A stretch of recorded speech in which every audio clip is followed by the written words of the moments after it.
Trump had weaponized this inequality, they said, convincing his followers that only an outsider could redeem a corrupt system. That he was in fact a plutocratic insider, a self-styled billionaire corporate tycoon, was hardly the last bit of cognitive dissonance his followers were prepared to disavow. But most did not question what the American dream meant. They only debated its relative health. A Guardian editorial from June 2017, for example, called "Is the American Dream Really Dead?"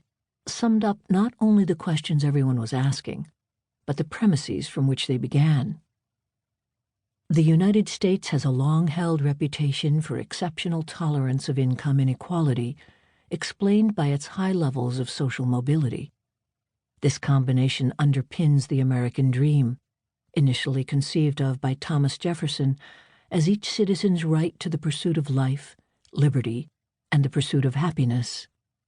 This dream is not about guaranteed outcomes, of course, but the pursuit of opportunities.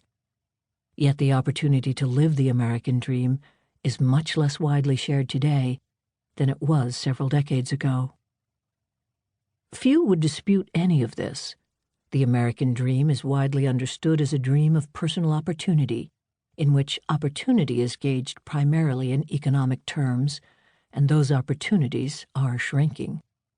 The idea that the American dream was initially conceived by Jefferson is similarly axiomatic, despite the fact that happiness and opportunity are not, in fact, synonymous.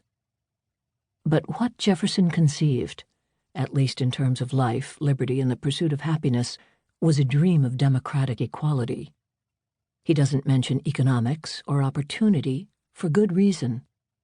In fact, Jefferson took John Locke's phrase, life, liberty, and property, and changed property into happiness.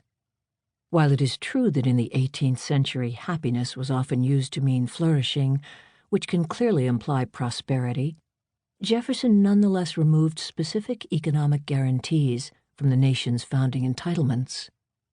Democratic equality and economic opportunity are not the same thing, but the American dream has, for decades, been used as if they are. The Guardian piece ends by noting the self-defeating nature of the dream as understood in these terms. Ironically, part of the problem may actually be the American dream.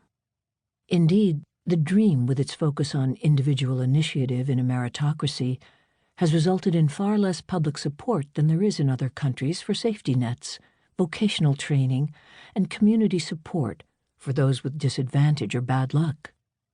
The dream is of the individual capitalist striving in a free market world, one that is inimical to the safety nets of social democracy. Again, this understanding of the dream is entirely typical of how it is construed today, not just by Americans, but around the world. But although this meaning of the dream is unquestionably the one Americans inherited, this book will show that it is exactly the reverse of the ideas the American dream was coined to advance. Gradually in 2017, a few writers began to notice that the American dream had once included higher dreams of personal fulfillment, beyond the wish to live in an up-to-date department store, as an American historian put it back in 1933.